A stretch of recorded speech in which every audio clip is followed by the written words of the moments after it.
Ça fait vraiment un grand plaisir d'être avec vous. Alléluia. J'ai fait une très longue distance parce que on habite pas loin de Mitricley.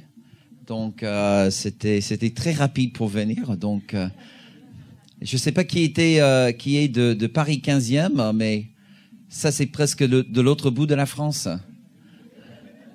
En tout cas, alléluia, encore. C'est vraiment un privilège. Et Dieu est ici. Il est vraiment là. Alléluia. Et il sera de plus en plus là. Amen. Alléluia.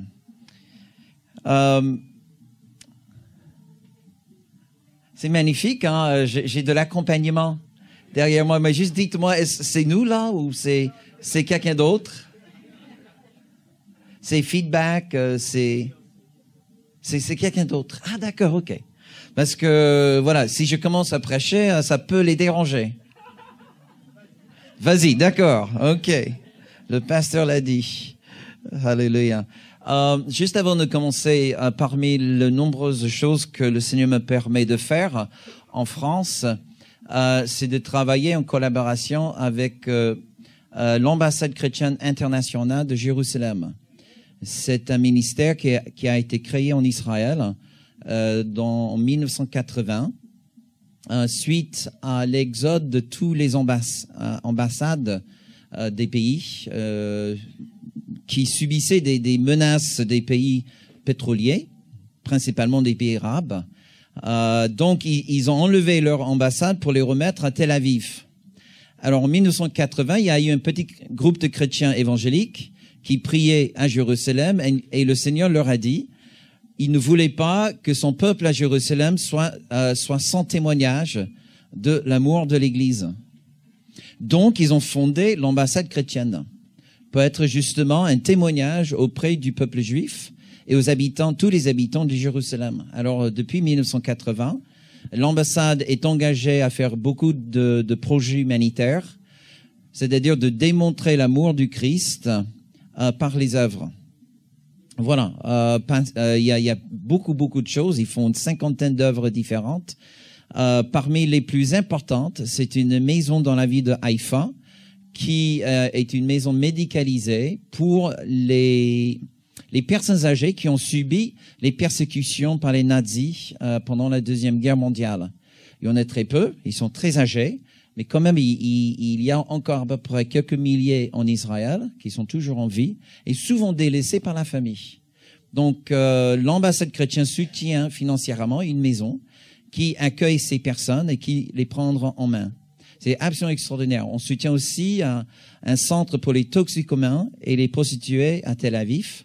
Vous savez, parfois, quand j'entends les évangéliques parler d'Israël, ils pensent que c'est le paradis sur terre. Combien vous avez déjà effectué un voyage au moins une fois en Israël? Oh là là, ok. D'accord, un autre sondage. Combien vous voulez aller en Israël? Encore, combien vous voulez que quelqu'un vous paye un voyage en Israël? Voilà, les deux mains, voilà. Mais Israël, Tel Aviv, c'est une ville comme toutes les autres grandes villes urbaines du monde. D'ailleurs, le plus grand défilé homosexuel, Gay Pride, est à Tel Aviv. Pour vous dire. Donc, il n'y a pas que les saints qui habitent en Israël, mes amis. Voilà. Donc, il y a beaucoup de travail à faire. Donc, on a un centre pour les toxicomans. Donc, l'ambassade est venue à leur secours pour acheter. C'est pas exactement comme des pompiers, mais ce sont des outils pour éteindre les feux. Voilà, dès qu'il y a une urgence, l'ambassade est là pour répondre aux urgences. Et puis, ils font plein d'autres choses. Alors, en France, l'ambassade a des représentants dans presque 100 pays à travers le monde, y compris les pays arabophones, qui est absolument extraordinaire. Même à Cuba, on a ouvert un chapitre récemment. J'ai le privilège d'être le directeur pour la France. Donc, j'ai amené quelques magazines parce qu'Israël, cette année, fête ses 70 ans, ou l'année dernière a fêté ses 70 ans. Et c'était à l'occasion de ces 70 ans que un pays que je connais assez bien a décidé de remettre son ambassade à Jérusalem. Voilà. Donc, et puis maintenant, il y en a d'autres qui suivent et j'espère qu'un jour, parce que la France, vous savez, ce que je trouve parfois un peu hypocrite, c'est le fait que la France maintient un consulat à Jérusalem. On dit pas ambassade, mais on dit un consulat. Mais c'est pas pour les Juifs. C'est pour les Palestiniens. Voilà. Donc, si un Palestinien veut avoir un interlocuteur avec l'État français, lui, il va à Jérusalem. Si un Juif veut un interlocuteur, il doit aller à Tel Aviv. Est-ce que vous trouvez ça logique? Moi, non. Donc, en tout cas, prions pour cela, parce que ceux qui bénissent Jérusalem bénissent l'Éternel. OK? Donc, comme je dis souvent à nos étudiants, Dieu, il a donné la terre d'Israël aux descendants d'Abraham, mais il a gardé Jérusalem pour son propre héritage. C'est la seule ville dans la Bible qui s'appelle la ville de Dieu. Dieu, il appelle Sion sa demeure. Alléluia. Vous avez chanté tout à l'heure la bénédiction d'Abraham. Hein? Vous devez y croire. Vous devez y croire. Donc, OK, on va aller dans la parole de Dieu. OK, ouvrez vos Bibles à Marc chapitre 9 et je promets de vous libérer avant 17 heures.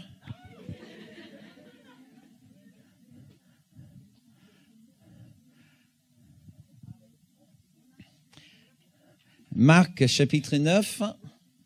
Vous affichez tous? Ah, d'accord, OK, les gars. Très bien. Et puis, on va raccourcir un petit peu pour économiser un petit peu notre temps. Mais en fait, c'est l'histoire de Jésus qui prend Pierre, Jacques et Jean. Et ensemble, ils vont monter la montagne. Là où Jésus pas se transforme, mais il se transfigure, on dit.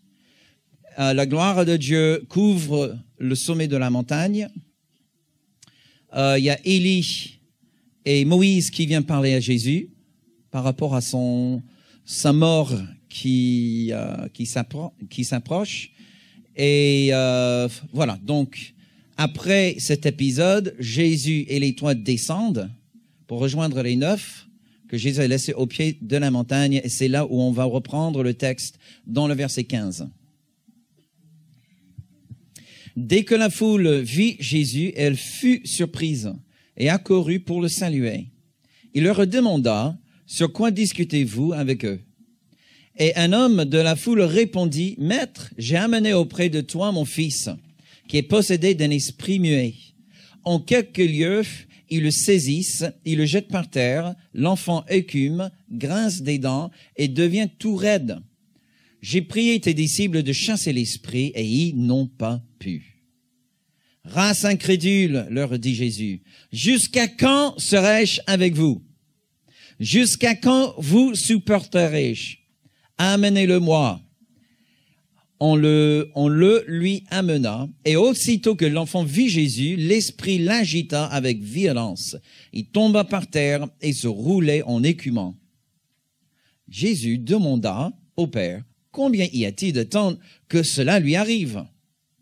Depuis son enfance, répondit-il. Et souvent l'esprit l'a jeté dans le feu et dans l'eau pour le faire périr. Mais si tu peux quelque chose, viens à notre secours, aie compassion de nous. Jésus lui dit, si tu peux, tout est possible à celui qui croit. Aussitôt, le père de l'enfant s'écria, je crois, viens au secours de mon incrédulité.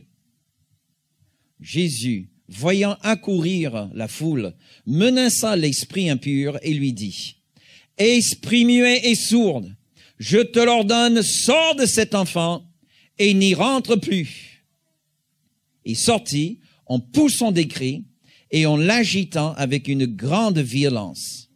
L'enfant devint comme mort, de sorte que plusieurs disaient qu'il était mort. Mais Jésus, l'ayant pris par la main, le fit lever et il se tint debout. Alléluia. Seigneur, nous voulons vraiment te remercier pour cette occasion d'être ensemble. Seigneur, je suis tellement béni par le cœur et par la louange que j'ai vue ici ce matin. Seigneur, c'est un peuple qui t'aime. C'est une église dynamique avec un couple pastoral qui est vraiment consacré, Seigneur.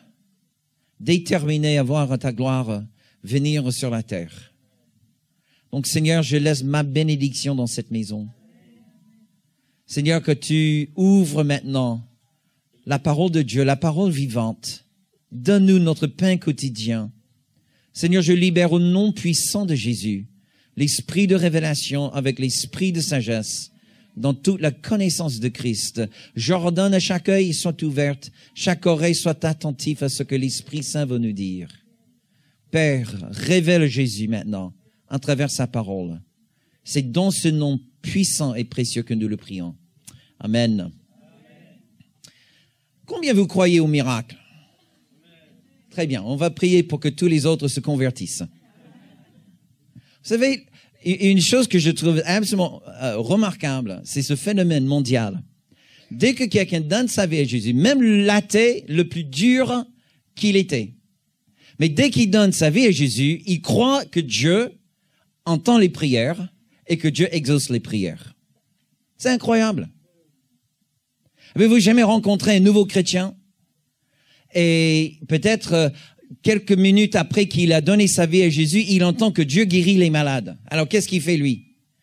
Il cherche tous les malades, il commence à prier et les malades se guérissent. Et nous les vieux, on dit mais Seigneur, mais pourquoi tu le bénis? Et moi je galère juste pour voir un migraine qui adoucit un petit peu. Vous avez vu ça? Ce phénomène est absolument remarquable. Vous savez que le doute s'apprend.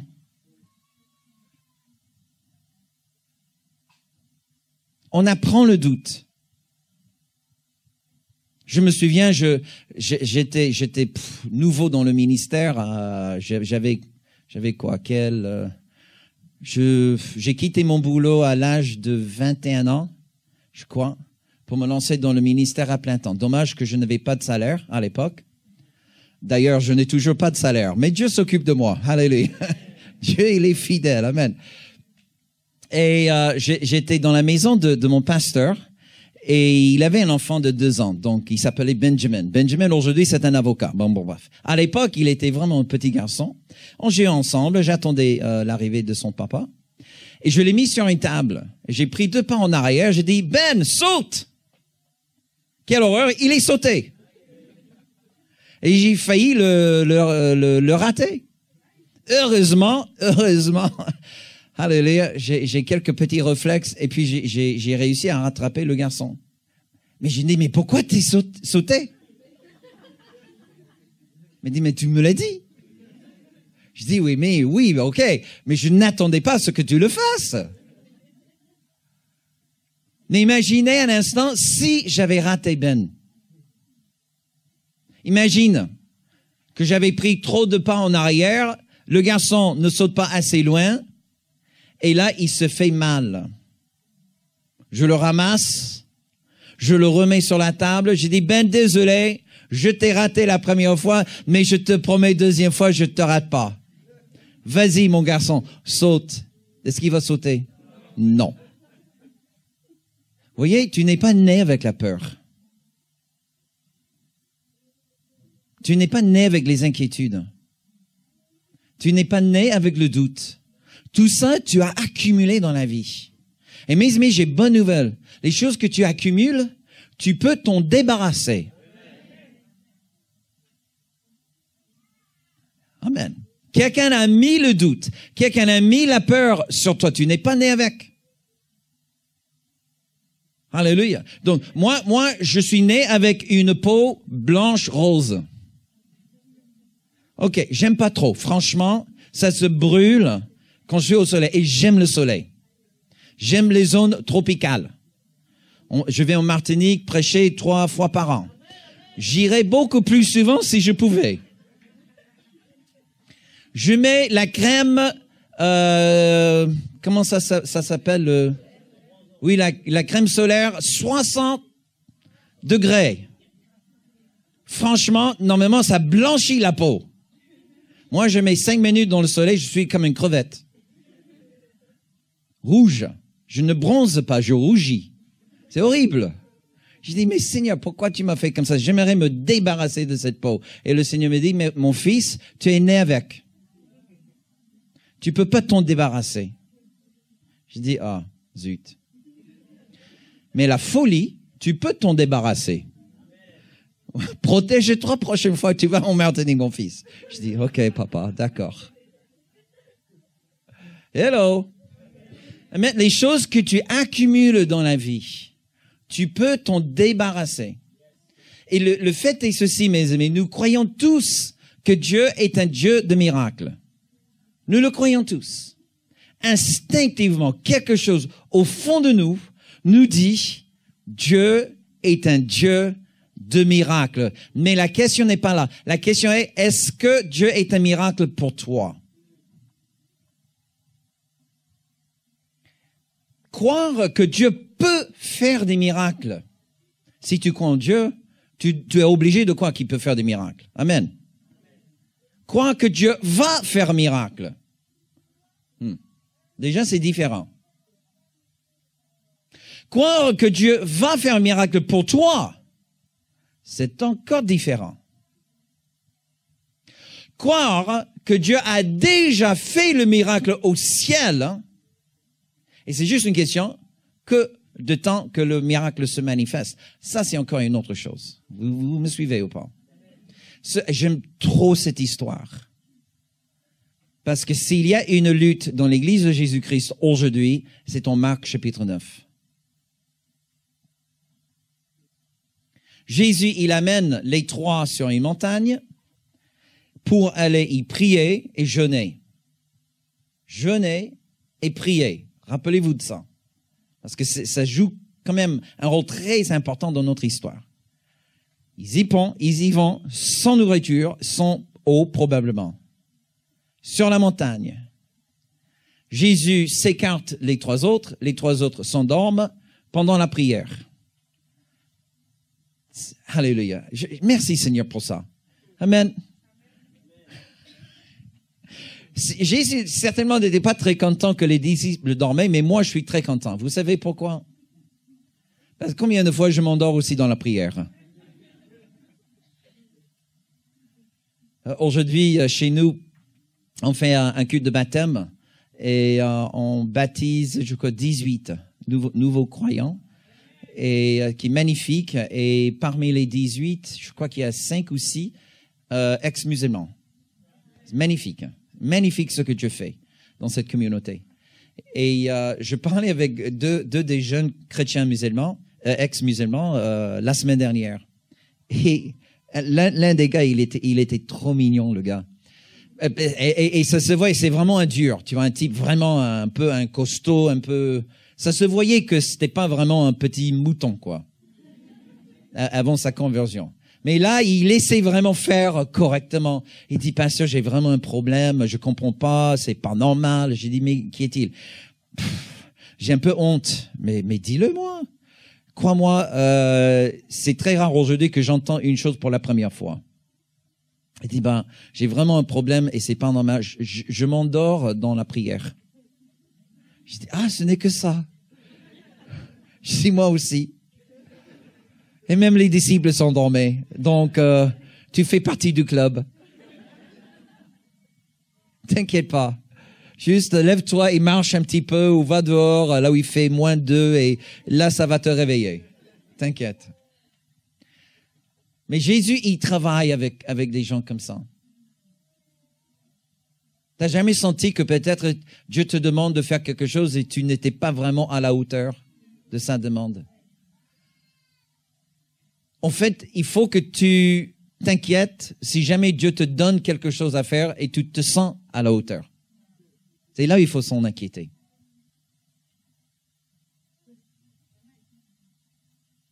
Parce que où est la gloire si Dieu te demande de faire quelque chose que tu peux faire sans lui? Donc arrête de dire, mais Seigneur, ce que tu demandes, c'est impossible. C'est normal. Parce que si c'était possible, où se trouvera le miracle?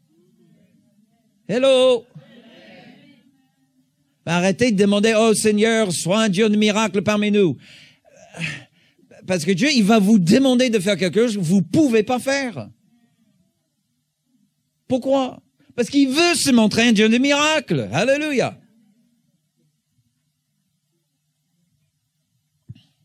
Et Dieu, il choisit les gens. Il choisit les gens comme Pierre, comme Jacques, comme Jean. Les gars qui sont maladroits, qui sont un peu dans l'insécurité émotionnelle. Ils font leur mieux et leur mieux est toujours pas assez. Tu vois?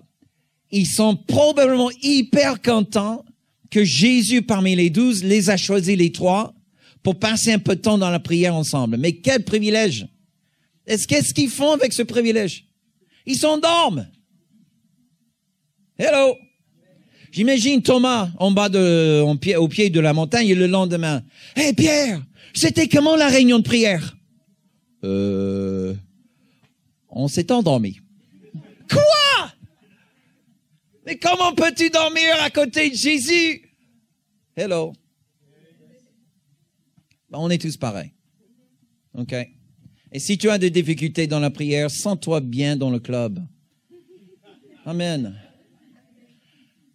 Depuis les premiers choisis de Jésus, on a tous eu des moments, des coups de bas dans la prière.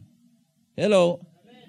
Des moments de découragement, des moments de lassitude, des moments où Jésus dit, OK, veille avec moi. OK. Tu vois. Je vais chercher la face de Dieu dans un rêve. Mais ce qui est remarquable, c'est que pendant que Jésus est sur la montagne et la nuée de Dieu descend du ciel et Dieu se repose sur la montagne et juste au pied, il y a complètement une autre scène qui se met en marche. Un père dont on ne connaît pas le nom, on ne sait pas d'où il vient, mais il amène son fils qui est possédé d'un démon. Jésus l'appelle un esprit impur. La Bible l'appelle aussi un esprit muet et sourd. Et parfois même un esprit violent qui saisit l'enfant, qui le jette par terre. Mes amis, on parle d'un juif, on parle d'un hébreu, on parle de quelqu'un qui a la couverture de l'alliance.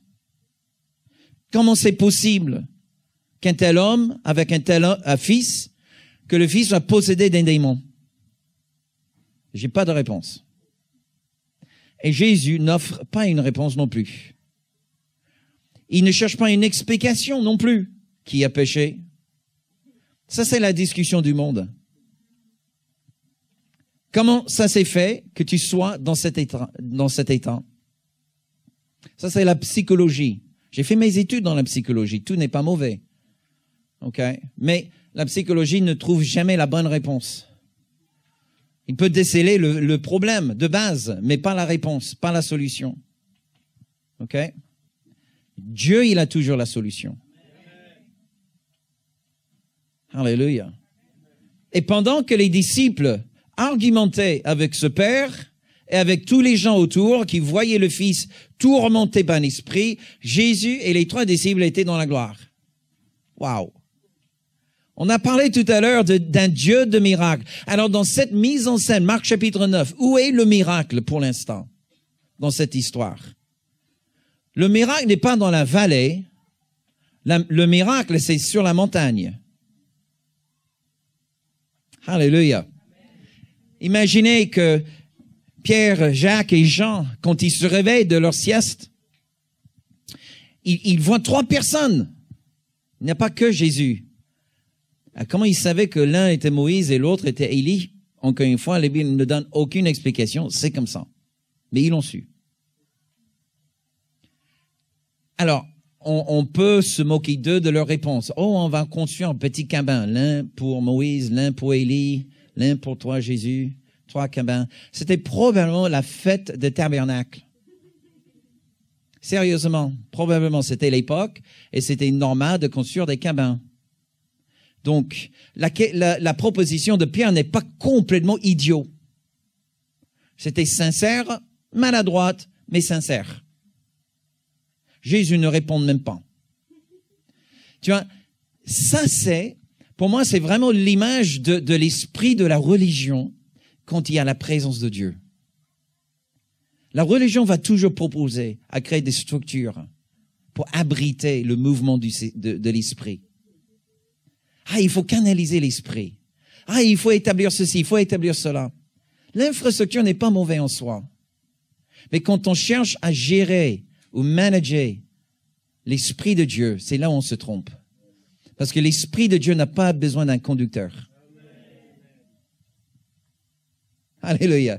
J'aime bien une église bien ordonnée, bien ficelée, tout le monde bien discipliné, regardez les chaises bien alignées, c'est super, c'est magnifique. Vous savez, je suis comme la plupart des pasteurs. Quand j'entre dans la salle de culte, je suis le seul qui voit la chaise qui n'est pas à sa place. Et avant le début de culte, il faut que j'aille ranger la chaise et la mettre à la bonne place. J'aime ça, j'aime l'ordre. Mais mes amis, on ne conduit pas le Saint-Esprit. C'est le Saint-Esprit qui nous conduit. Et à un moment donné, tôt ou tard dans ta vie, le Saint-Esprit va te demander de lâcher le volant.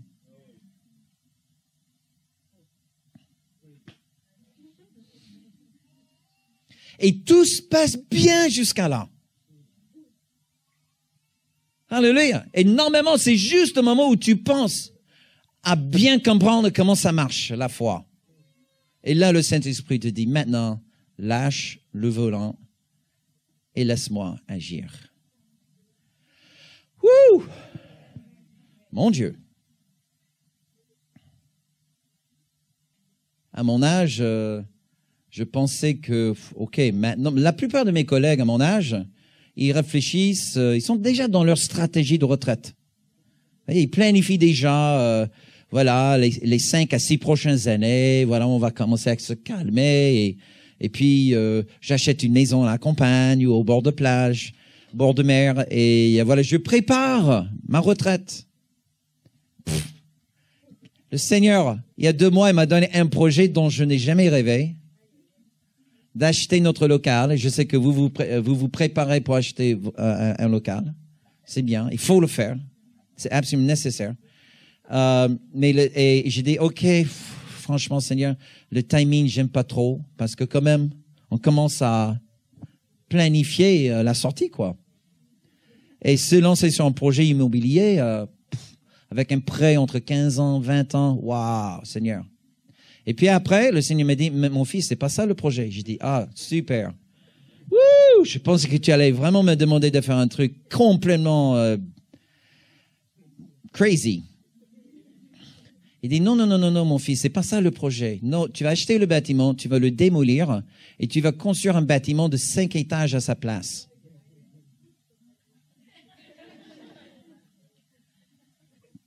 Pardon, Seigneur, tu as la bonne adresse là, parce que je connais rien sur l'immobilier.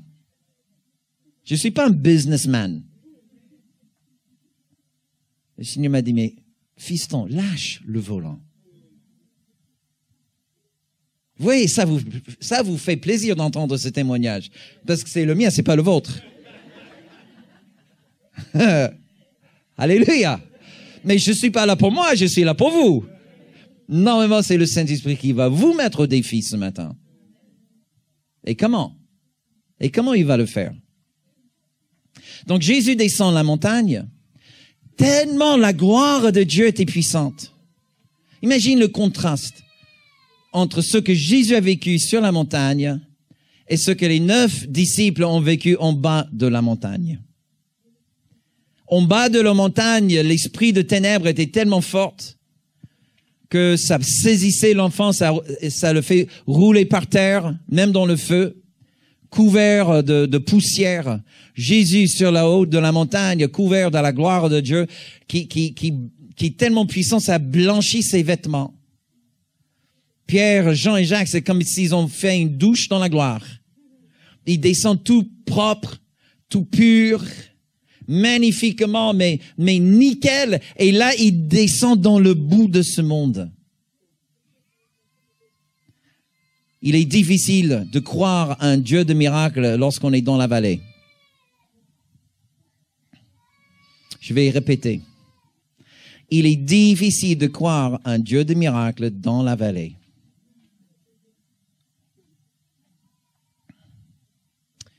Quand la foule voit Jésus, la foule vient au courant vers lui et il leur dit, mais vous discutez quoi? En fait, le mot discuter là, c'est pas le mot gentiment dialoguer et bavarder, c'est vraiment une dispute. Pourquoi vous faisiez une dispute? C'est ça ce qui était remarquable. Sur la montagne, il n'y a que Dieu qui parle. Dans la vallée, c'est le monde qui parle et tout le monde se met en dispute. Preuve que la gloire de Dieu est partie, c'est lorsque le peuple de Dieu commence à se disputer entre eux.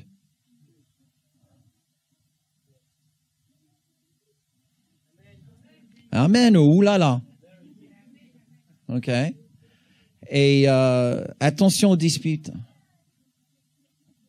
Attention quand la bouche commence à parler trop. Amen. Attention lorsqu'on parle trop du problème et pas assez de la solution. Tout le monde peut parler du problème, mes amis. Ça se parle dans le monde. Tout le monde parle du problème. Il y en a trop peu qui parlent de la solution. Alléluia. Amen. Donc, te distinguer, ça n'exige pas un grand effort de ta part. C'est juste de focaliser sur la solution et non le problème. Et d'ailleurs, pourquoi le Seigneur vous donne des problèmes? Moi, je pensais que être chrétien veut dire plus de problèmes. C'est ce que j'ai compris, hein? N'est-ce pas? Combien vous pensez, ou à un moment donné, vous avez pensé, être chrétien veut dire plus de problèmes. OK, il y a 5, 6 honnêtes personnes. Tout le monde le pense. Ah, c'est exactement le contraire. Vous avez eu des problèmes avant d'être chrétien, n'est-ce pas? Et vous avez des problèmes après devenir chrétien. OK? Vous avez toujours des problèmes, c'est juste la nature du problème a changé. OK?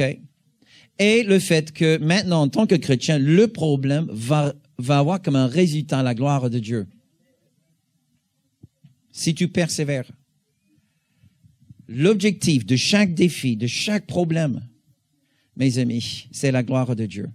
S'il vous plaît, si vous oubliez tout ce que je vous dis cet après-midi, n'oubliez pas ça. L'objectif, l'intention derrière chaque problème, chaque défi, chaque crise, c'est la gloire de Dieu.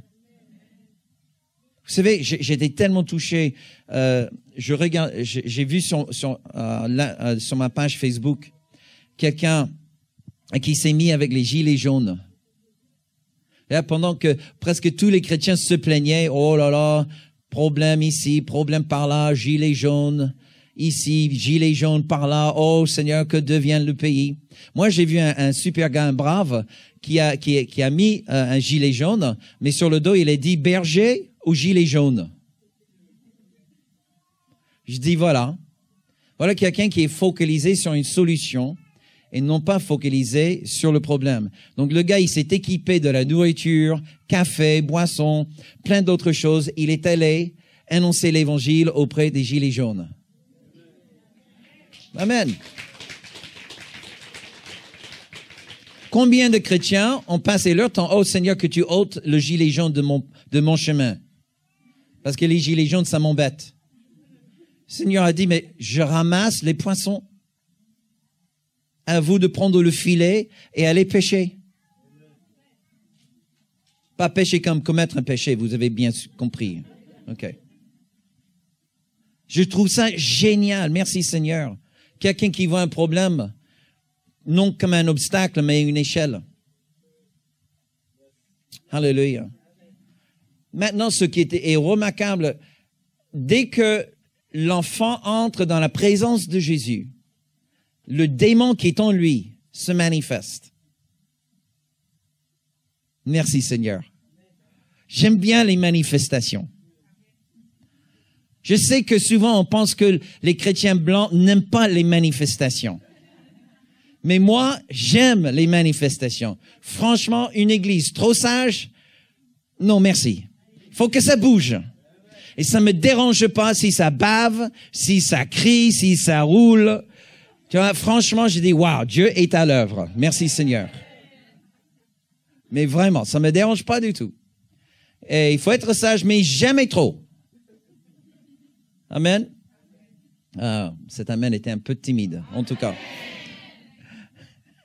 OK.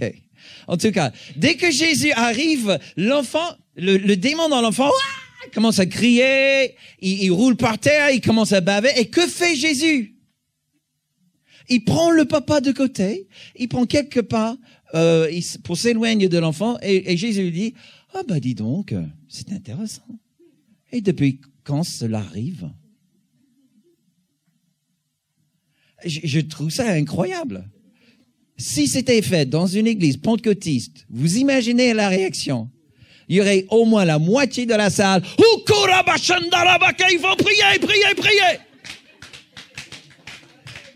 Mais Jésus, il est cool. Il est tellement cool. Tu vois, il dit, oh, intéressant. Et depuis quand?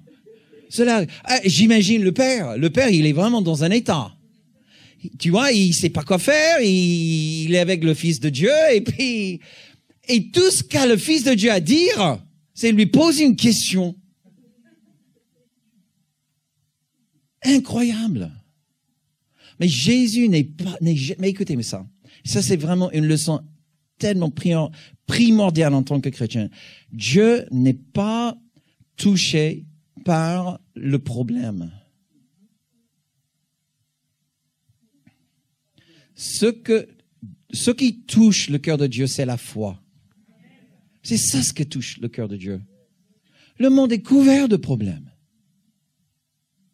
Mais la question que posent les Écritures, Jésus, lorsqu'il revient, trouvera-t-il la foi sur la terre?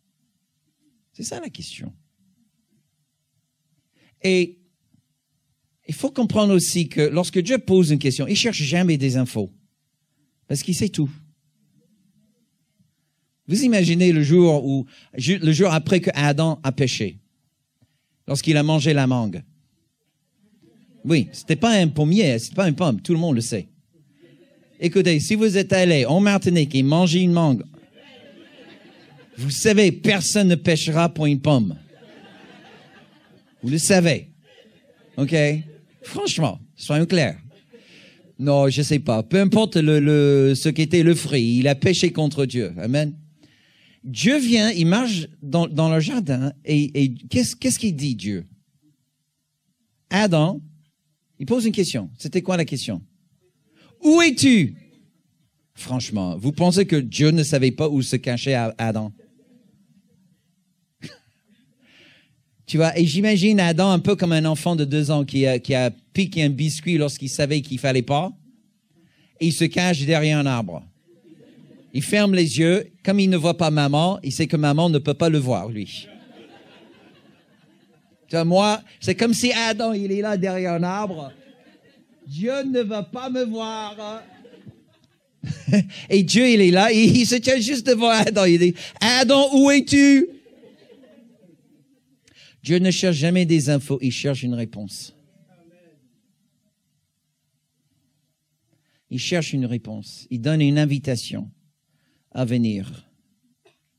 Amen. À venir à lui. Imaginez si Adam avait choisi de venir avec un cœur brisé. Imagine la différence aujourd'hui si Adam avait dit, Seigneur, j'ai péché contre toi et je suis plus digne d'être appelé ton fils. Imagine la différence. Mais qu'est-ce qu'il a dit? Bah, c'est pas ma faute. C'est la femme. Et les hommes disent exactement la même chose depuis. C'est pas ma faute, c'est la femme. Et c'est toi qui as fait la femme. Donc, Dieu, finalement, c'est ta faute que j'ai mangé la mangue. Bien évidemment, ce n'était pas la faute de Dieu, n'est-ce pas? Dieu cherche toujours une réponse.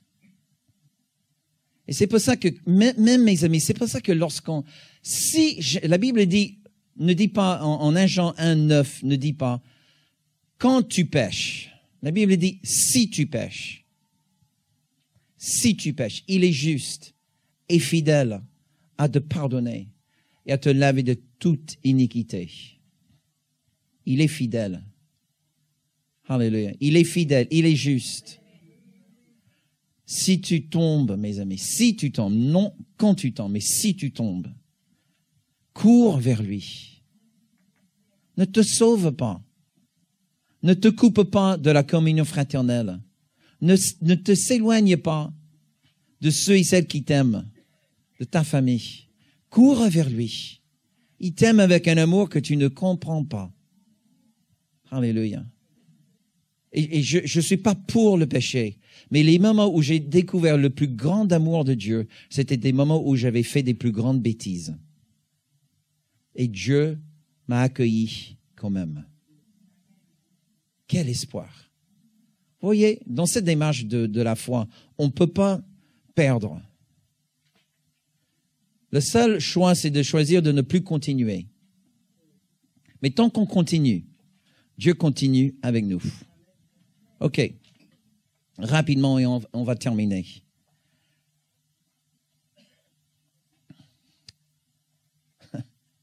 Imagine quand Jésus tourne vers ses disciples et il leur dit « Race incrédule ».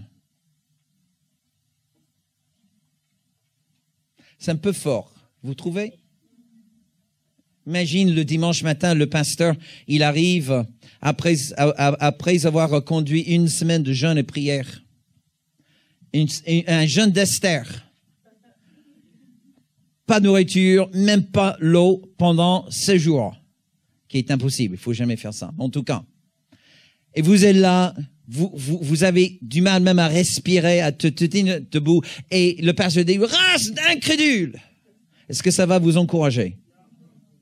Il dit, si on est race incrédule, autant manger un Big Mac.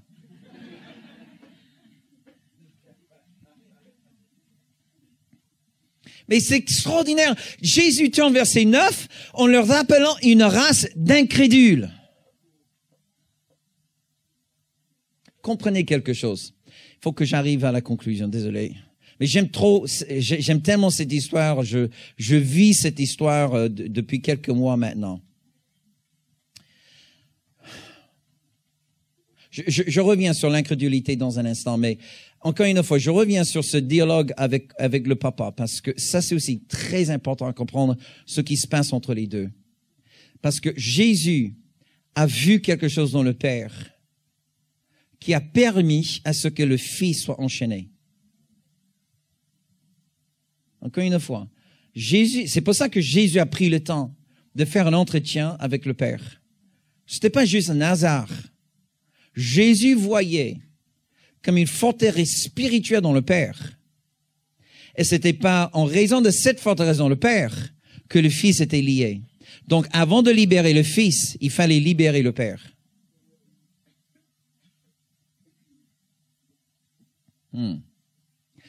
Le Père, après que Jésus dit, depuis quand il est comme ça, le Père répond. Et puis là, le Père il dit à Jésus, si tu peux faire quelque chose, aide-nous. Viens à notre secours. Quelle déclaration de foi. C'est pas du tout comme la femme qui souffrait d'une maladie de sang, vous vous souvenez? Et qui se disait dans son cœur, si je ne touche que la bordure de ses vêtements, je sais que je serai guéri. Jésus était étonné par sa foi. Mais là, Jésus dit, vous êtes une race incrédule. C'est un esprit d'incrédulité qui est descendu au pied de cette montagne. Pendant que le Dieu de gloire était sur le sommet, un esprit d'incrédulité était au pied de la montagne. Et quand Jésus vient, il identifie quelle était cette principauté qui tenait le peuple dans une espèce de sourdité spirituelle. Et quand Jésus répond au Père, je n'aime pas, là désolé, mais je n'aime pas la traduction Louis II. Parce que Jésus dit, si tu peux.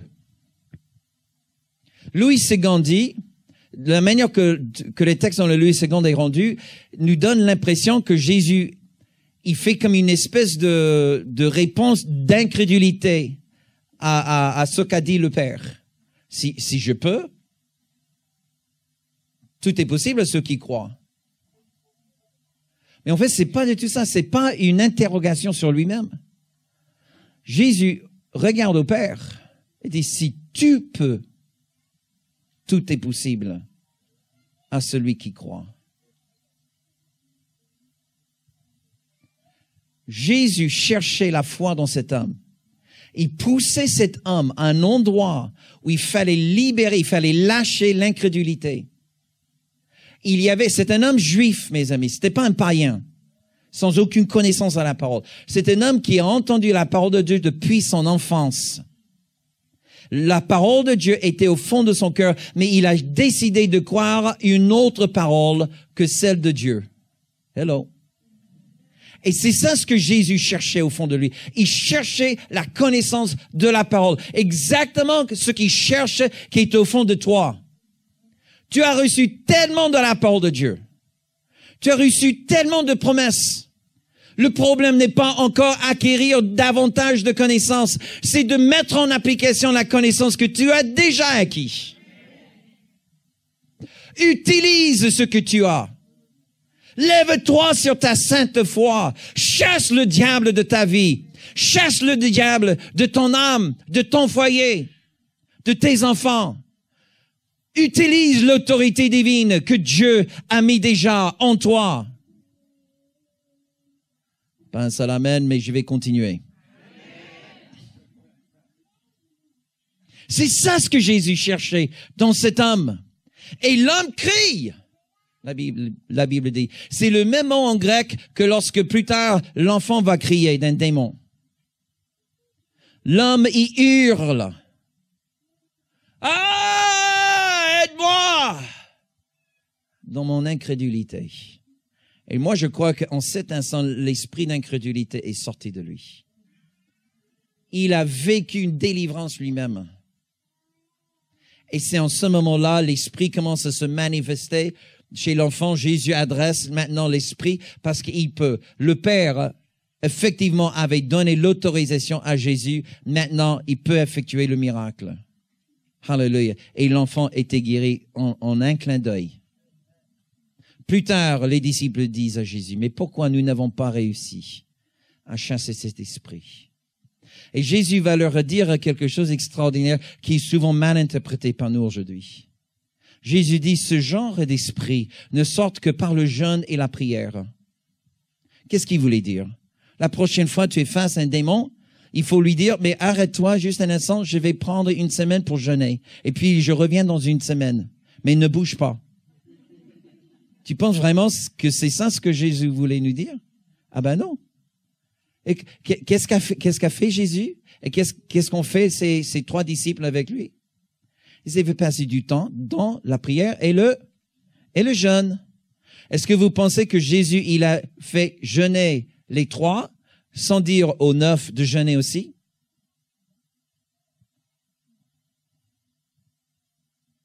Certainement non. Bon, c'est une déduction de la parole ne le dit pas clairement, mais je crois effectivement qu'avant que Jésus ait laissé les 9 au pied de la montagne, il leur a dit aussi de jeûner et prier. Ils ont fait tout sauf ça. Ils ont organisé la foule. Ils ont bien géré les choses. Ils ont fait de relations d'aide. Ils ont fait plein de trucs. Probablement inventé plein de programmes pour bien encadrer la foule, les masses. Mais ils ont négligé la chose que Jésus leur a dit de faire. Écoutez-moi, mes amis, quand tu as une crise, Dieu, il sait quand la crise va venir. Et si tu passes suffisamment de temps sur la montagne, Jésus va te préparer pour la crise. Alléluia. Combien de fois on tombe dans une crise et on n'avait eu aucune préparation et on ne sait pas quoi faire. Parce qu'on a négligé les choses que Dieu nous a données. Il y a 23 ans, notre deuxième fille est née. Et on ne le savait pas, mais elle est née avec une déformité au cœur. L'aorte était bouchée à 90%, mais on ne le savait pas. Et à une semaine de vie, elle a fait une crise cardiaque. Et elle est décédée. En fait, tout a vraiment pris de l'ampleur un samedi soir. Je préparais pour le culte du lendemain et l'enfant était gravement malade et on ne savait pas quoi faire. Vous savez, quand on est jeune, on est un peu idiot aussi.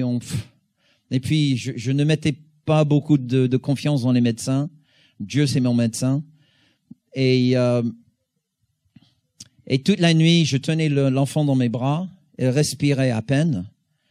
Et le lendemain, au lever du soleil, j'ai dit à Catherine, on a un choix, c'est dimanche matin. Soit on va à l'hôpital ou soit on va à l'église.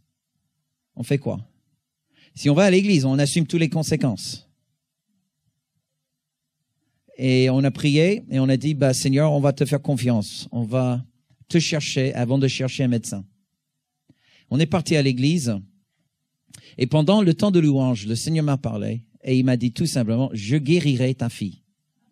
Je dis, wow! J'ai commencé à crier, sauter. Dieu guérit ma fille! Dieu guérit ma fille! Alléluia, alléluia! Dieu guérit ma fille! Gloire à Dieu, gloire à Dieu! Et là, ce matin, j'ai décidé, je vais prêcher sur la guérison divine. Si le diable touche à ma fille, on va prêcher et on va voir Dieu guérir tous les malades au nom de Jésus. Alléluia. C'est ça, hein? Si le diable m'attaque, je vais l'attaquer 10 fois plus fort. Il va payer cher. Hello! Si vous voulez savoir pourquoi le diable t'embête, c'est parce que il n'y a jamais de représailles de ta part. Il t'embête gratuitement. Il faut lui faire payer. Ce n'est pas une garantie qu'il va jamais t'embêter, mais quand il le fait, tu lui fais payer. Hello! Pendant que je prêchais, ils ont amené l'enfant à l'hôpital. Et c'était là où elle a fait la crise cardiaque. Ils l'ont ramené dans la salle de réanimation. Il a fallu 20 minutes pour la ressusciter. Donc, le cerveau était sans oxygène pendant 20 minutes. Si vous avez une petite formation, vous savez que c'est grave. Elle a perdu la fonction du rein, des reins et du foie. L'aorte était bouchée à 80%, 90%. Il y avait plusieurs trous entre les ventricules du cœur. Et le temps que j'arrive dans l'après-midi, après avoir prié pour tous les petits bobos, mal de tête, mal de gorge, l'orteil qui fait mal. Alléluia. Il n'y avait que ça dans l'église, quoi. Et chaque fois que je touchais les gens, je disais, Alléluia, mon Dieu guérit! Alléluia, mon Dieu guérit! J'arrive à l'hôpital et elle est où, ma fille? Dans la salle de réanimation. Quoi? Et jusqu'au moment où j'arrive, le médecin sort pour nous annoncer que tout ce qui s'est passé et que l'enfant n'allait pas survivre la nuit. J'aimerais vous dire quelque chose. Je remercie le Seigneur pour ce que j'ai entendu le matin avant la crise cardiaque. Le fait que j'ai entendu la voix de Dieu me dire clairement, parce que ça, Dieu savait ce qu'était le problème. Et Dieu m'a dit, je guérirai ta fille. J'avais sa parole. Et mon Père ne ment jamais. Alléluia. Ça fait 23 ans. Ma fille, elle a 23 ans aujourd'hui. Elle est mariée. Alléluia. L'année dernière, elle a fini son master's dans le droit international. En fait, elle a épousé le fils de mon pasteur adjoint. Voilà. Et normalement, si tout se passe bien, et Dieu confirme, dans 6 ans, mon gendre et ma fille vont prendre la succession pastorale de l'Église. Alléluia. Et c'est pas tout, hein. C'est pas tout. Mon pasteur, qui est mon pasteur adjoint aujourd'hui, il était nouveau arrivé dans l'Église, juste quelques semaines avant cette crise. Dieu a touché son cœur pendant le culte et lorsqu'il a entendu parler de la situation, il est venu nous chercher à l'hôpital. Il est vraiment un nouveau arrivé dans l'Église. Jean-Pierre, il s'appelle. Un homme de qui je suis pas digne. Et il arrive à l'hôpital avec son épouse et son fils, qui à l'époque n'avait que 4 ans. Et le fils, son premier souvenir, il me l'a dit il y a quelques années. Il m'a dit, tu sais, pasteur Robert, mon premier souvenir de la vie, c'était le jour à l'hôpital, lorsqu'avec maman, j'ai prié que Dieu ressuscite d'entre les morts une petite fille. C'est celle même qu'il a épousée 22 ans plus tard. Qui aurait cru ce jour-là? Tu vois, ce ne sont pas des choses qu'on prévoit, mes amis. Mais Dieu, il a tout orchestré. Il a utilisé une crise. J'aurais pu blâmer Dieu que j'avais tout donné pour être missionnaire en France. Et voilà, il laisse souffrir ma fille. Et Seigneur, où es-tu maintenant? Où sont tes bénédictions? N'est-ce pas? J'aurais pu poser plein de questions. Et j'aurais eu les droits, en quelque sorte, d'accuser mon Dieu, d'avoir négligé sa parole, d'avoir négligé ses promesses, d'avoir permis à ce que le diable atteint ma fille. Hello? Mais Dieu m'a donné une promesse. Et je n'ai pas cherché à comprendre la raison pour laquelle elle avait ce problème. J'ai pas cherché à comprendre est-ce que c'est une malédiction générationnelle et peut-être c'était un grand-parent ou arrière-grand-parent. Ça peut arriver, mes amis. Je dirais pas le contraire. Mais il y a un moment pour chercher, il y a un moment de ne pas chercher. Et quand tu es dans la bataille, ce n'est pas le temps de chercher. C'est le temps de juste faire confiance à Dieu. Qui aurait pu croire ce jour-là que ce petit garçon que Dieu allait utiliser, que Dieu a tout orchestré, non seulement pour faire un miracle, et d'ailleurs 6 ans plus tard, j'ai croisé l'un des médecins qui avait travaillé sur ma fille, et il m'a dit c'était un miracle de Dieu. J'ai dit, pourriez-vous mettre ça dans une lettre, s'il vous plaît? Il a fait pour moi. J'ai les lettres, écrites avec le blason de l'hôpital Robert Debray. Un miracle de Dieu. Hallelujah. Amen. Non seulement est-ce que c'est un témoignage pour le corps médical, mais vous imaginez l'histoire que maintenant David et Rihanna vont pouvoir raconter à leurs enfants et les enfants de leurs enfants pendant des générations. Simplement parce que Dieu a parlé à un petit Américain qu'il allait guérir sa fille. Néglige jamais quand Dieu te parle. Accroche. Parce que c'est la chose qui sauve. Mes amis, il y a une énorme différence entre une église de la montagne et une église de la vallée. Il y a beaucoup d'églises dans la vallée. Ils sont spécialistes dans le management, dans le marketing.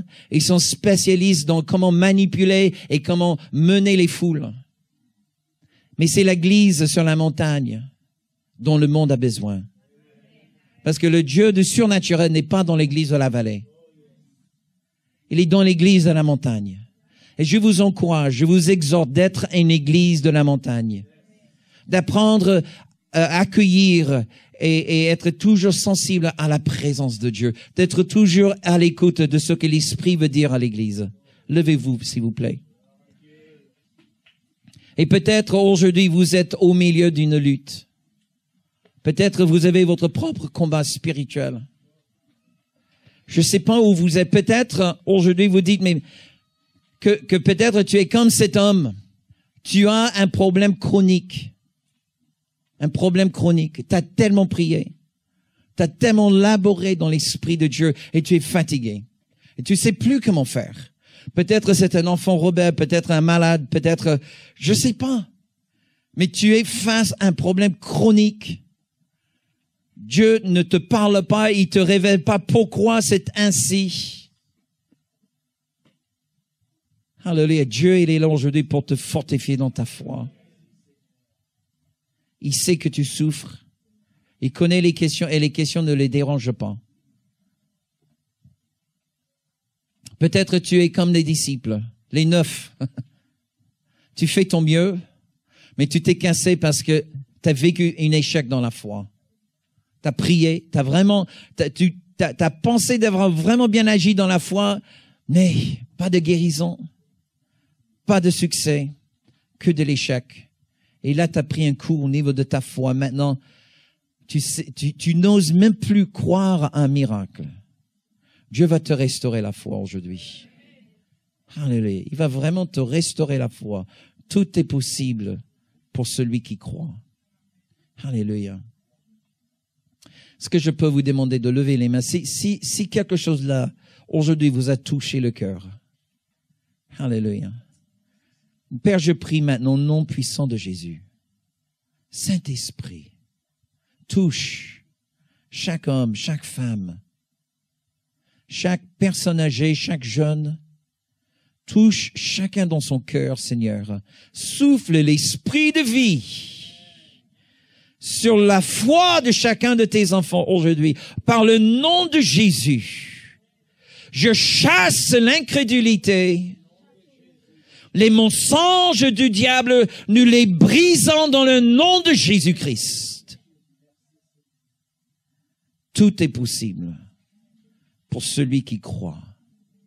Alléluia. Seigneur, je déclare que cette maison est une maison qui représente une église de la montagne. Un peuple tellement amoureux de toi, amoureux de ta présence. Mais aussi une église qui n'oublie pas la mission qui les attend au pied de la montagne. Merci Seigneur. Je bénis ce pasteur, son épouse et toute son équipe, Seigneur. Alléluia, que tous les projets que tu as fait naître dans le cœur se réalisent. Seigneur, je déclare, comme tu as fait pour le bon berger, ainsi je le fais aussi pour cette église, Seigneur. Je déclare l'année fiscale 2019 une année de la percée. La percée financière. Vous avez semé, vous avez sacrifié, vous avez donné, mais je déclare au nom de Jésus, ce pain, bénis-le, parce que le pain va revenir bientôt et Dieu va augmenter le pain pour manger et la semence pour semer. Au nom de Jésus, j'appelle aux finances miraculeuses du nord, du sud, de l'est et de l'ouest. Venez ici, trouvez maintenant cette maison de Dieu au nom de Jésus pour qu'il n'y ait pas de manque. Alléluia, Seigneur, remplis les cuves de bénédictions. Non seulement des bénédictions spirituelles, mais aussi des bénédictions matérielles, afin que le nom de Jésus soit toujours honoré et toujours glorifié. C'est dans ce nom que nous le prions. Et tout le monde dit Amen. Amen. Gloire à Dieu. Soyez bénis.